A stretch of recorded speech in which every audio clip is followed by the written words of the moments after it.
Welcome to the first ever Gujarati IT education YouTube channel Mentorize. Here you can start your IT journey in your own language Gujarati. So hello મિત્રો, આ છે episode number 10 અને જો episode number 9 ના જોયો હોય તો જોઈ લેજો, જેની લિંક મેં ડિસ્ક્રિપ્શનમાં આપી છે. અને જેમાં આપણે શીખ્યા લાઇવવેર અને ફર્મવેર બંને શું હોય છે, તેમાં ડિફરન્સ શું છે, તે કઈ રીતે વર્ક કરે છે, તો એ બધું મેં તમને સમજાવ્યું છે. તો જો એ એપિસોડ ના જોયો હોય તો જોઈ લેજો, જેની લિંક આપણે ડિસ્ક્રિપ્શનમાં આપી છે. અને આ છે એપિસોડ નંબર 10, જેમાં આપણે શીખવાના છીએ ઓપરેટિંગ સિસ્ટમ. ઓવરવ્યૂ જોવાના છે ઓપરેટિંગ સિસ્ટમનો, કે ઓપરેટિંગ સિસ્ટમ શું હોય છે, તેના ફંક્શન્સ શું હોય છે, તેના કેટલા ટાઈપ છે અને તેનું એક્ઝામ્પલ પણ. તો ઇઝી વેમાં આપણે આજે ઓપરેટિંગ સિસ્ટમ ભણવાના છીએ.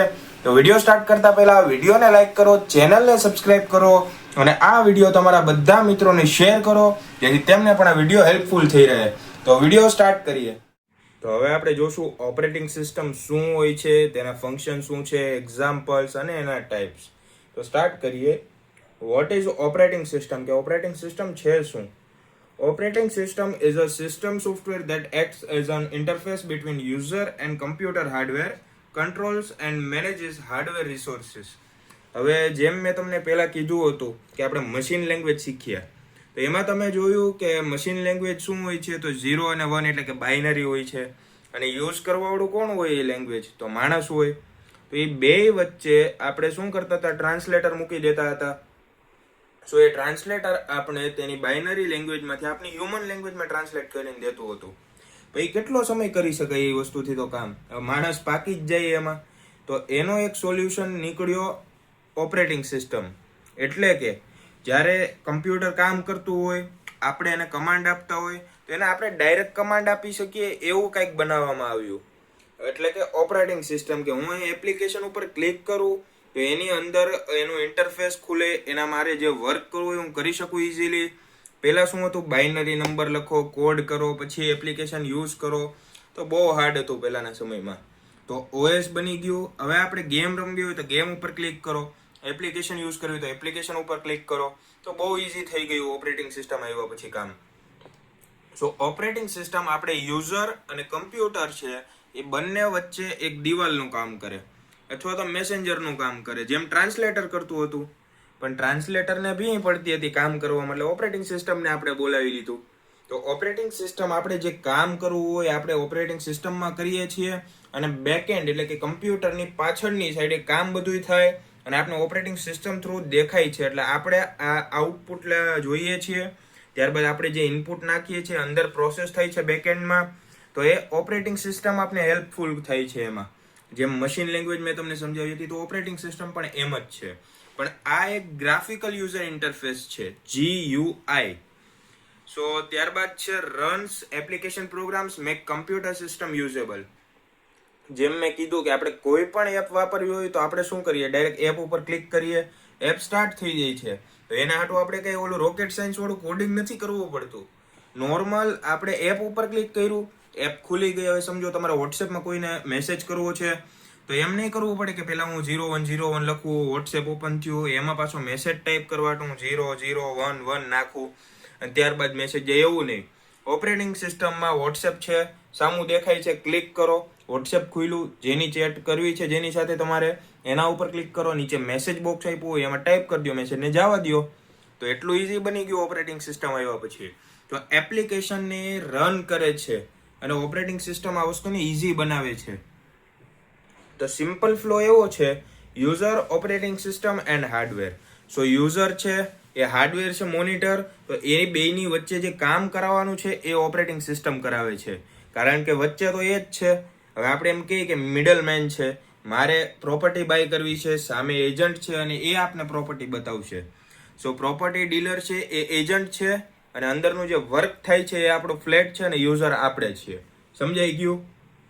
સો ત્યારબાદ છે main functions of operating system, કે શું વર્ક કરે છે, કે આપણે કઈ રીતે હેલ્પફુલ થાય છે. તો એ પણ આપણે હવે સ્ટેપ બાય સ્ટેપ જોઈએ. પહેલું છે process management controls running program. હવે મેં તમને કીધું કે એક તમે પ્રોગ્રામ ખોલો ફોનમાં, અથવા તો કોઈ એપ્લિકેશન ખોલો, વોટ્સએપ ખોલ્યું, જોઈ લીધું, વચ્ચે નીચે ચાપ દબાવીને બંધ કર્યું, ઇન્સ્ટાગ્રામ ખોલ્યું, નથી મજા આવતી, યુટ્યુબ ખોલ્યું. તો શું થશે કે તમારી એક એપ્લિકેશન ખુલી છે તો બીજી એપ્લિકેશન તમે ખોલી, ત્રીજી એપ્લિકેશન ખોલી, તો એ એક આખી સ્ટ્રક્ચરમાં ગોઠવે છે કે પહેલી એપ્લિકેશન છે તો પહેલામાં આવશે ઇન્સ્ટાગ્રામ અહીંયાથી અહીંયા સુધી, ત્યારબાદ વોટ્સએપ છે તો આટલો ભાગ વોટ્સએપ લેશે, તો હવે અહીંથી લઈને આટલો ભાગ રોકાઈ ગયો, અને ત્યારબાદ બીજો આટલો ભાગ જોઈએ ફેસબુકને જોઈએ તો આટલો ભાગ રોકાઈ ગયો. તો ઓપરેટિંગ સિસ્ટમ પોતાની રેમ પ્રમાણે બધી પ્રોસેસને આગળ પાછળ ગોઠવી દે છે. હવે અમુક સમયે તમે જોતા હશો કે ફોનમાં જ્યારે તમે પબજી રમતા હોય, ફેસબુક ચાલુ હોય, બેકગ્રાઉન્ડમાં યુટ્યુબ ચાલુ હોય, તો ફોન તમારો હેંગ થાય. કેમ હેંગ થાય? કારણ કે રેમ તમારી 4 GB ની છે. હવે એ 4 GB રેમમાં તમે શું કરશો? યુટ્યુબ ખોલ્યું, 500-600 MB એને રોકી લીધું. હવે 500 MB રોકાઈ ગયું તો એમાં 3500 MB વધ્યું, એટલે કે 3.5 GB. 3.5 GB માંથી બીજું 500 MB ઇન્સ્ટાગ્રામે રોકી લીધું. હવે વધ્યું કેટલું તમારી પાસે? 3 GB. 3 GB માં તમે પબજી ચાલુ કરી દીધી તો 2 GB એને રોકી લીધું, વધ્યું 1 GB. હવે એ 1 GB માં તમે શું કરશો? સ્પોટીફાઈ ચાલુ કરી દેશો, સ્નેપટ્યુબમાં મૂવી મૂકી દેશો, એટલે તમારી 4 GB રેમ ફૂલ થઈ ગઈ, કાંઈ વાપરવાની જગ્યા નથી હવે. પણ હવે જો તમે સાથે સાથે કંઈક બીજી એપ્લિકેશન ઓન કરો, એટલે કે સ્નેપચેટ ઓન કરો, તો શું થશે કે ફોન તમારો હેંગ થશે. કેમ? કારણ કે ઓપરેટિંગ સિસ્ટમ જ્યારે પ્રોસેસને મેનેજ કરે છે તો એ રેમ ઉપર મેનેજ કરે છે. સો રેમ છે એ એક લિમિટેડ વસ્તુ છે કે આટલી રેમ સુધી જ તમે વસ્તુ યુઝ કરી શકો. રેમથી પછી વધી જાય કઈ વસ્તુ તો પછી હેંગ જ થાય ને ફોન. પ્રોસેસ મેનેજ ઓવરલોડ થઈ જાય પછી એ વસ્તુ. તો એ રીતે પ્રોસેસ મેનેજમેન્ટ કામ કરે કે તમારા જેટલા એપ્લિકેશન તમે યુઝ કરો છો એને સાચવીને રાખે છે, એને પરફેક્ટલી વર્ક કરાવે છે. ત્યારબાદ છે memory management, allocates and frees RAMs. Memory management, હવે તમારા ફોનમાં તમે પિક્ચર નાખો, ફોટા નાખો, સોંગ્સ નાખો, ડોક્યુમેન્ટ નાખો, કે કોઈ પણ એક્સેટ્રા વસ્તુ નાખતા હો તો એ ક્યાં સ્ટોર થવાની? રેમ ઉપર તો નહીં થાય. કેમ કે રેમ શું છે કે ટેમ્પરરી મેમરી છે. જ્યારે તમે આ ત્રીજી કી દબાવીને બધું આમ ઉડાડી દેતા હશો એટલે રેમ ખાલી. સો એ રેમ છે, પણ તમારે ફોનમાં પરમાનન્ટલી જે વસ્તુ સ્ટોર થાય છે તો સ્ટોર ક્યાં થશે? સ્ટોરેજમાં, તમારી મેમરીમાં, જે SSD કહેવાય, કાં તો મોબાઈલ માટે રોમ કહેવાય, ROM. સો એ છે પરમાનન્ટ મેમરી તમારી, અને એ મેમરીનું મેનેજમેન્ટ કરે છે આ. સો ઓપરેટિંગ સિસ્ટમ શું કરશે? 200 GB ની જગ્યા છે તો તમે સમજો કે બધું ભરીને 199 GB ભરી દીધું, પણ પછી 1 GB જ વધ્યું. તમે સમજો કે તમને ખબર નથી 1 GB ની જગ્યા છે, તો એ શું કરશે કે તમને એ નોટિફિકેશન મોકલશે કે ભાઈ તમારી 1 GB ની જગ્યા હવે બાકી છે, તો જગ્યા ખાલી કરો અને બીજું તમે કંઈક સ્ટોર કરી શકો. ત્યારે તમે ધ્યાન નહીં દો કે ભાઈ કાંઈ નહીં થઈ જાય સ્ટોર. અને જ્યારે સ્ટોર કરાવવાની વાત આવે તો હું કહ્યું કે ભાઈ ફોન જ નકામું, આટલા સ્ટોરેજમાં મારે શું કરવું? તો એને ભાઈ તમને નોટિફિકેશન તો મોકલી હતી, ખાલે ખોટું હું કામ એની માથે ચડો? તો મેમરી મેનેજમેન્ટ કરે કે જ્યારે ફૂલ થઈ જાય સ્ટોરેજ ત્યારે તમને નોટિફિકેશન મોકલે, કે કોઈ અમુક એવી વસ્તુ હોય, ડુપ્લિકેટ વસ્તુ હોય, કે ડુપ્લિકેટ ઇમેજ, ડુપ્લિકેટ વિડીયો, તો એ ડિલીટ કરવાનું સજેશન તમને આપે છે. સો એ મેમરી મેનેજમેન્ટ કહી શકાય. કે પછી અમુક તમે જે ફોટા ડિલીટ માર્યા છે, એ રિસેન્ટલી ડિલીટમાં પડ્યા છે, તો એને ડિલીટ મારવાનું કે છે તો હજી સ્ટોરેજ ખાલી થાય. પછી બધી એપ્લિકેશન છે એની કેચ મેમરી તમને ડિલીટ મારવાનું કે છે, કે જે નકામી છે, તો એ સ્પેસ ખાલી થયું તો એમાં પણ મેમરી મેનેજમેન્ટ થયું. પછી અમુક એવી વસ્તુ છે કે ડાઉનલોડ થતી હતી, અડધેથી તમે મૂકી દીધી, હવે એ આખી ડાઉનલોડ નથી ને હાવ ખાલી નથી.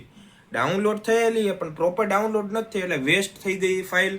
તો એટલા GB ની જગ્યા વેસ્ટેજ તમારા ફોનમાં પડી છે, તો એને સ્ટોરેજ ખાલી કરવાનું કહેશે. તો આને કહેવાય મેમરી મેનેજમેન્ટ, કે મેમરીને કઈ રીતે મેનેજ કરશું. ત્યારબાદ છે file management, handle files and folders. હવે તમારે ઘણા બધા એવા લોકો છે કે પોતાની ફાઇલ્સ ને ફોલ્ડર્સ ને મેનેજ કરીને રાખે છે, કે તમારે કામ કોલેજનું છે તો તમે શું કરો? કોલેજનું ફોલ્ડર બનાવ્યું. પહેલું સેમ ચાલતું હોય તો એ ફોલ્ડરની અંદર પહેલા સેમનું ફોલ્ડર બનાવ્યું, એના બધા સબ્જેક્ટ લખ્યા, નોટ્સ લખી, નોટ્સ તમે એમાં સ્ટોર કરાવી, કાં તો પેપર આવ્યું હોય એનું મિડ સેમનું પેપર હોય તો મિડ સેમનું તમે પેપર એમાં સ્ટોર રાખો. તો એક સ્ટ્રક્ચર વાઇઝ થઈ ગયું. અને અમુક લોકો કેવું કરે કે કંઈક ફાઇલ મળી એને સેવ કરી નાખશે, પણ એનો પાથ નહીં નક્કી કરે કે ભાઈ મારે આ જ ફોલ્ડરમાં આ જગ્યાને અહીંયા સ્ટોર કરાવવી. આખા કમ્પ્યુટરમાં ગમે ત્યાં સ્ટોર કરી નાખશે ને પછી ગોચવાટાને ફાફા મારશે કે ભાઈ ફાઇલ ક્યાં ગઈ? મૂકી હતી તો અહીંયા જ હતી મેં, પણ ફાઇલ ક્યાંથી મળે ભાઈ? તે હરખી ગોઠવી જ નહોતી, ક્યાં ગોઠવવાની હતી? તો એ કામ પણ મેમરી મેનેજમેન્ટની જેમ ફાઇલ મેનેજમેન્ટ કરી શકે.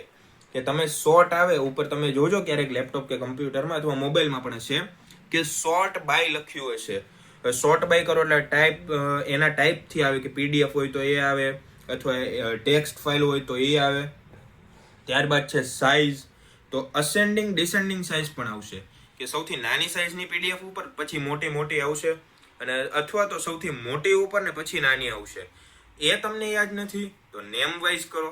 હવે નેમ વાઇઝ કરો એટલે તમને ફાઇલનું નામ તો યાદ જ છે, તો ફાઇલનું નામ છે એ લેટર પાસે વયા જાઓ, ત્યાં ફાઇલ ગોતી લ્યો, મળી ગઈ ફાઇલ. એ રીતે પણ મેનેજમેન્ટ થઈ શકે ફાઇલનું. ત્યારબાદ છે ડિવાઇસ મેનેજમેન્ટ કે કંટ્રોલ IO ડિવાઇસીસ. હવે કમ્પ્યુટર હોય, લેપટોપ હોય તો એમાં તમે જોજો કે કમ્પ્યુટરની અંદર તમારે જ્યારે ઇનપુટ નાખવું હોય તો તમે શેનાથી નાખશો? તો તમે માઉસથી એ ઇનપુટ નાખતા નથી, પણ એ સિલેક્ટ તો કરો છો તો એક જાતનું ઇનપુટ કર્યું. ત્યારબાદ છે કીબોર્ડ, તો કીબોર્ડથી તમે કોઈ પણ વર્ડ નાખો છો. સ્કેનર છે, અથવા ઘણા બધા એવા ઇનપુટ ડિવાઇસ છે, આઉટપુટ ડિવાઇસ છે જેનો તમે ઉપયોગ કરો છો કમ્પ્યુટર, પછી PC, મોબાઈલમાં, બધી જગ્યાએ. તો એને મેનેજ કરે છે કે ભાઈ અત્યારે મારું લેપટોપ છે તો એની સાથે મારો ફોન કનેક્ટ છે, અત્યારે તો માઇક કનેક્ટ હોય, તે બે વસ્તુ એને કનેક્ટ કરી. સો મેનેજમેન્ટ કહેવાય ઇનપુટ ને આઉટપુટનું.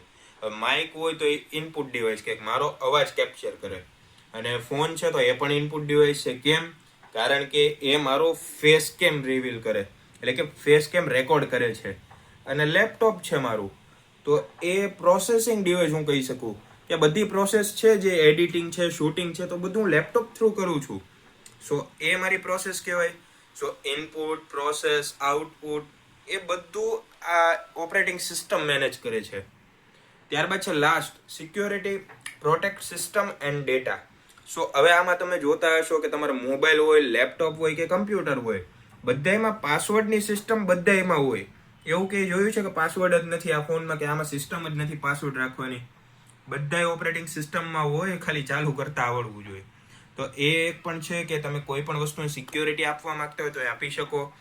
એવું નથી કે ફોનને જ અપાય. તમારી ફાઇલ હોય એને તમે ઇન્ક્રિપ્ટ કરી નાખો અથવા પાસવર્ડ લગાવી દો એના ઉપર. સો પાસવર્ડ લગાવો તો તમારા સિવાય તો કોઈ યુઝ નહીં કરી શકે, એ સિક્યોરિટી કહેવાય. ત્યારબાદ છે ટાઈપ્સ ઓફ ઓપરેટિંગ સિસ્ટમ, કે હવે એના ટાઈપ આપ્યા છે. તો કેટલા ટાઈપ છે ને એમાં શું શું હોય એ તમને કહું. પહેલો છે સિંગલ યુઝર, કે એક જ યુઝર એક ટાઈમે એક ઓપરેટિંગ સિસ્ટમ યુઝ કરી શકે. હવે જેમ કે હું અત્યારે બેઠો છું, મારું લેપટોપ છે અને એમાં એક ઓપરેટિંગ સિસ્ટમ છે, આ હું જ યુઝ કરીશ, હું બીજા કોઈને નહીં કરવા દઉં, તો આ સિંગલ થઈ ગયું. પણ આ વસ્તુ બહુ જૂના સમયમાં હતી, અત્યારે નથી આટલું બધું. અત્યારે ઘણું અપગ્રેડ થઈ ગયું છે આપણું વર્લ્ડ. સો એ એક જ યુઝર એક ટાઈમે ઓપરેટિંગ સિસ્ટમ યુઝ કરી શકે. ત્યારબાદ છે મલ્ટી યુઝર OS, કે મલ્ટિપલ યુઝર એક ટાઈમે યુઝ કરી શકે. હવે તમે ઓફિસમાં જોતા હશો કે ઓફિસમાં એક PC છે એ તમારા શેઠનું છે અથવા બોસનું છે. ત્યારબાદ બીજું PC છે એ તમારા મેનેજરનું છે. ત્યારબાદનું PC છે એ સુપરવાઇઝરનું છે. તો શું થશે કે ત્રણેય PC લાઇનમાં કનેક્ટ છે એકબીજા હારે, કે બોસ હોય એ મેનેજરનું કામ જોવે, મેનેજર સુપરવાઇઝરનું કામ કરે. સુપરવાઇઝર શું કરે? બધા એમ્પ્લોયનું કામ પોતાનામાં રેકોર્ડ રાખે. તો એ રેકોર્ડ મેનેજર પાસે જાય, મેનેજર પાસેથી બોસ પાસે જાય, તો બોસ બધું જોઈ શકે, મેનેજર જોઈ શકે ને સુપરવાઇઝર જોઈ શકે. પણ ડિસએડવાન્ટેજ એવો છે કે સુપરવાઇઝર હોય એ બોસની ડિટેલ ન જોવે, અને મેનેજર હોય એ બોસની ડિટેલ ન જોઈ શકે. પણ લાઇન ટુ લાઇન બધું ડેટા એક્સેસ કરી શકે, એટલે કે એક ઓપરેટિંગ સિસ્ટમ હોય એ 3 કમ્પ્યુટરમાં એક સાથે ચાલી શકે. ત્યારબાદ છે batch OS, job proceed in batches. હવે હું તમને કહું કે તમે કંપનીમાં કામ કર્યું હોય પાર્ટ ટાઈમમાં, ઇન કેસ એવું જરૂરી નથી કે બધાએ કર્યું હોય, પણ જેને કર્યું હોય એને હું પૂછી લઉં કે તમે જ્યારે કામ કરતા તમને એક જ PC આપતા કે બધાને અલગ અલગ PC આપતા? હવે જો એક PC આપતા હોય તો એના માટે ટાઈમ શેરિંગ OS છે, અને જો બધાને અલગ અલગ PC આપતા તો બેચ શેરિંગ છે. એટલે કે તમે 10 એમ્પ્લોય છો, બે એમ્પ્લોય વચ્ચે એક PC આપ્યું તમને, તો બેચ પાડી દીધો કે એક બેચમાં બે વ્યક્તિ વચ્ચે એક કમ્પ્યુટર, તો એ બેચ પાડી દીધો. સો એવા 10 બેચ છે, એટલે જોબમાં તમારે કમ્પ્યુટરની નીડ પૂરી થઈ જાય. તો એ બેચ ઓપરેટિંગ સિસ્ટમ. તો બે વ્યક્તિ વચ્ચે તમે વેચી લીધું કે બેચ પાડી લીધા, કે 2 હોય, 3 હોય કે 5 હોય, 10 હોય, તો એટલા વ્યક્તિ વચ્ચે એક ઓપરેટિંગ સિસ્ટમ, એટલે બેચ OS. ત્યારબાદ છે ટાઈમ શેરિંગ OS. હવે મેં જેમ તમને કીધું કે CPU ટાઈમ શેર્ડ, એટલે કે હવે એક કમ્પ્યુટર છે, તમે 2 જણા કામ કરવા વાળા છો. હવે શું થશે કે એક વ્યક્તિ છે એને ડેટા એન્ટ્રી કરવાનું છે અને બીજો વ્યક્તિ છે એ બેકએન્ડ નું કામ કરે છે, એટલે કે હું તમને કહી શકું બેક ઓફિસ નું કામ કરે છે. સો બેને કમ્પ્યુટરની જરૂર છે. હવે શું કરશે, એકનો ટાઈમ 6 કલાકનો છે અને એકનો 7 કલાકનો. તો જેનો ટાઈમ 7 કલાકનો છે એ શું કરશે કે જેનો 6 કલાકનો ટાઈમ હતો જે એમ્પ્લોયનો, એને કહેશે કે ભાઈ તું કામ કર લે, તારું કામ પતે પછી હું કરી લે, કેમ કે મારી પાસે 1 કલાક એક્સ્ટ્રા પડ્યો છે. તો આપણે શું કર્યું, અહીંયા ટાઈમ સ્લાઇક આપી દીધો કે આટલો ટાઈમ તારો, આટલો ટાઈમ મારો, બે વચ્ચે પીસી હચવાઈ ગયું. તો ઓપરેટિંગ સિસ્ટમમાં ટાઈમ શેરિંગ એટલે કે આટલો ટાઈમ તારો, આટલો ટાઈમ મારો, બધે પ્રોસેસને સરખો ટાઈમ મળે. ત્યારબાદ છે real time OS, fast response and system, એટલે કે અત્યારના પીસી કે હું અત્યારે ચેટ જીપીટીમાં કાંઈ પણ નાખું તો બધું આઉટપુટ મને અત્યારે જ મળશે, અથવા કેલ્ક્યુલેટરમાં હું કોઈ ગણતરી કરું તો એ મને અત્યારે ને અત્યારે આપશે આઉટપુટ. તો ઇન્સ્ટન્ટ તમને જે આઉટપુટ મળી જાય છે, સો એ છે રિયલ ટાઈમ ઓએસ. કે અત્યારના ઓએસમાં તમે જોજો કે અહીંયા તમે ક્લિક કર્યું એપ ઉપર અને એ તરત ખુલી ગયું. પહેલાના ઓએસમાં શું હતું કે અત્યારે ક્લિક કર્યું, 5 મિનિટ વાટ જોઈ, લોડિંગ લીધું, લોડિંગ લીધા પછી ડેટા પાછો કાલનો લીધો કે કાલ હું કર્યું હતું પછી ચાલુ થયું. એટલો ટાઈમ નથી લેતો. આ રિયલ ટાઈમ છે કે અત્યારે હું ક્લિક કરું અને એપ્લિકેશન તરત ખુલીને આવી જાય કે કાલ હું કર્યું તો એ ડેટા આવી ગયો, કોની સાથે ચેટ કરી હતી, કોને કોલ કર્યો તો બધોય ડેટા આવી ગયો. એટલે આ રિયલ ટાઈમ ઓએસ. ત્યારબાદ હવે એના એક્ઝામ્પલ આપ્યા છે. સો કમ્પ્યુટર છે એમાં કેવા ઓએસ આવે, તો વિન્ડોઝ આવે જે નોર્મલી બધાય વાપરે છે. ત્યારબાદ આવે લિનક્સ. હવે મોસ્ટ ઓફ જે કમ્પ્યુટરમાં સાયબર સિક્યુરિટીમાં છે એને આ વસ્તુ ખબર જ હશે, અથવા પેન્ટ્રેસ્ટર હોય, શોક એનાલિસ્ટ હોય, એ લોકોને ખબર હશે, અથવા જે એની તૈયારી કરવાના છે તો એને કાલી લિનક્સનું ડીપ નોલેજ હશે. અને જેને ન હોય જરીક જોઈ લ્યો શું છે આ, આગળ તમારે કામ આવશે જો એ લાઈનમાં જવાનું થાય તો. ત્યારબાદ છે મેક ઓએસ. તો આ 3 જાતના અલગ અલગ ઓએસ આવે. ત્યારબાદ મોબાઈલ છે, તો મોબાઈલમાં જનરલી બધાને ખબર છે 2 જ ઓએસ આવશે, એન્ડ્રોઈડ અને આઈઓએસ. એન્ડ્રોઈડ માટે એન્ડ્રોઈડ, આઈફોન માટે આઈઓએસ. ત્યારબાદ છે ઇમ્પોર્ટન્સ, કે આની ઇમ્પોર્ટન્સ શું છે. So without OS computer can't work, enable multitasking. હવે હું તમને નોર્મલી કહું કે વિધાઉટ ઓએસ એટલે હવે હું તમને એમ કહી દઉં કે ભણ્યા વગર. ઓએસ એટલે થોડીક વાર તમે એમ સમજી લ્યો કે ઓએસ એટલે ભણતર. ભણતર વગર તમે કાંઈ કામના નથી આઈટીમાં. એવું જરૂરી નથી હું બીજે કહું છું, ઘણા બધાએ ભણ્યા વગર કરી લીધું, પણ આઈટીમાં તમારે જવું છે અને તમને કાંઈ આવડતું નથી તો તમે શું કરવાના, શું કામ કરશો તમે, એ વાત છે. અને એનેબલ મલ્ટીટાસ્કિંગ્સ, કે એક સાથે તમે 2 કામ ન કરી શકો. કે એક તો તમને કાંઈ આવડતું નથી, એમાંય તમે આઈટીમાં આવ્યા, માંડ તમારથી HTML CSS નો કોડ લખાઈ છે.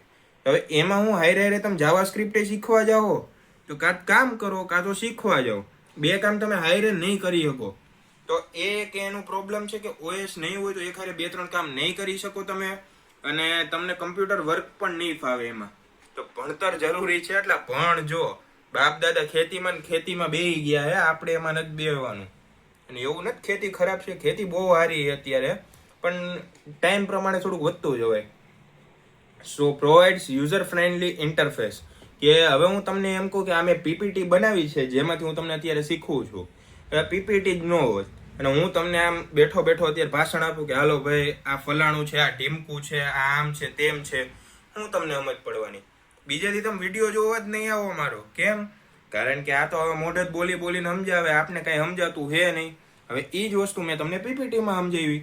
હવે પીપીટીમાં તમને ખબર છે કે આ અત્યારે ટોપિક ચાલે છે આ ટાઈપ ઓફ ઓપરેટિંગ સિસ્ટમનો, તો એ તો તમે સમજો જ છો. તો તમે શું કરશો કે વિડીયો કર્યો પોઝ, તમને આગળનો જે ટોપિક હતો કે ફંક્શન્સ ઓફ ઓપરેટિંગ સિસ્ટમ નથી સમજ પડી તો એમાં વયા ગયા તમે. તો તમને પીપીટી થ્રુ ખબર પડી કે અહીંયા આ વિડીયોનો આ ભાગ ચાલે છે, પણ આ પીપીટી નો હોત અને હું ખાલી આમ મોઢેથી બોલીને સમજાવતો હોત, હું તમે વિડીયો જોવાના ન જોત ને. તો પછી કહેવાનો મતલબ એમ છે કે આ યુઝર ફ્રેન્ડલી ઇન્ટરફેસ બનાવે છે જેથી આપણે વાપરવામાં મજા આવે અને કામ કરવામાં મજા આવે, એને કહેવાય operating system. So I hope કે આ વિડીયો તમને ગમ્યો હશે. જો વિડીયો ગમ્યો હોય તો વિડીયોને લાઈક કરો, ચેનલને સબસ્ક્રાઇબ કરો અને આ વિડીયોને તમારા બધા મિત્રો સુધી શેર કરો જેથી તે પણ આ વિડીયો હેલ્પફુલ બની શકે. તો મળીએ નેક્સ્ટ વિડીયોમાં.